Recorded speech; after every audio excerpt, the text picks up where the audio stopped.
Retro Horror back again for a review. We're going to talk about Final Destination. I guess the question is, why would I want to talk about Final Destination?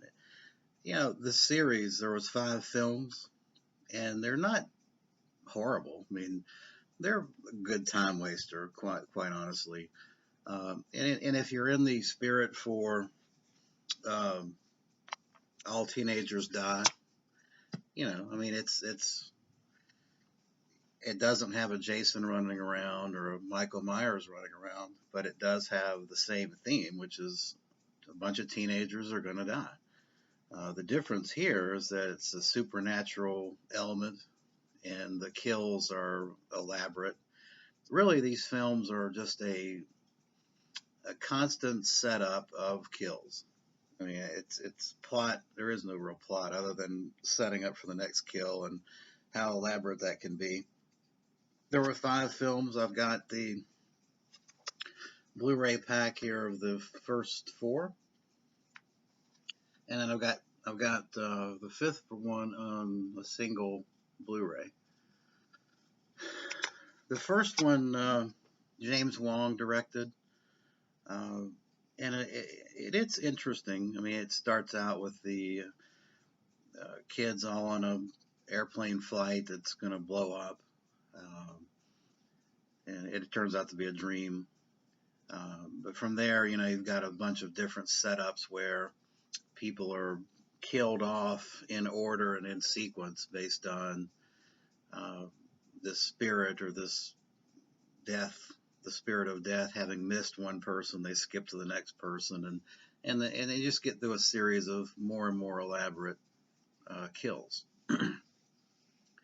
I actually prefer the second one of all the 5. I think the second one is the best. I love the kills and the setups in it, and the characters. Unlike a lot of today's horror films, where you've got characters that you just hate and you can't wait to see them die, I have to say the Final Destination films, really all 5 of them, uh, you don't have that circumstance. I think each one, particularly, I would say one for the first 2 or 3, most of the characters are kind of fun to listen to and watch. I mean, they're not annoying. Granted, there's always 1 or 2 in any film that's going to annoy you, but for a teenagers getting killed movie, I'm not sitting there praying for them to end quickly and get off the screen. Uh, I would say that the fifth one was, the premise starts to get old after the 5th one. I mean, it's just a constant series of setups. For example, in the 5th one, you've got a lady that goes, well, not a lady, but a teenage girl that goes in for a cataract surgery or something, and you've got this elaborate circumstance where water ends up on the electrical outlet, and she's locked in her head's in place into uh, the chair, and she ends up getting her eye burnt and her face all lasered off. So they get kind of silly, quite honestly. I'm really surprised they ended up going to a 5th one because they probably should have stopped after the second one.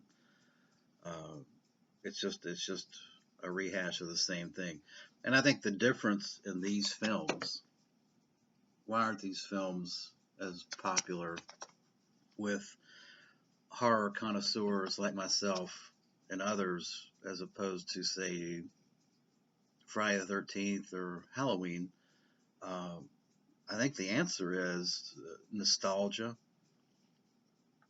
and you don't have a lot of character in these films. It's just a bunch of setups, kills.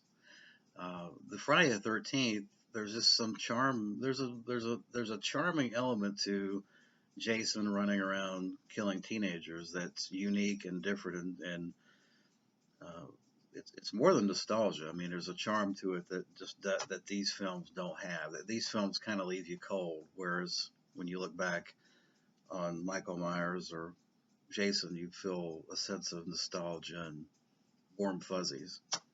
Having said all that, I mean, these films are fun time wasters, but I would probably say you kind of it's run its course after the first 3 films. I've watched all five with special features and the audio commentary, and I'm all Final Destination out. So, thanks.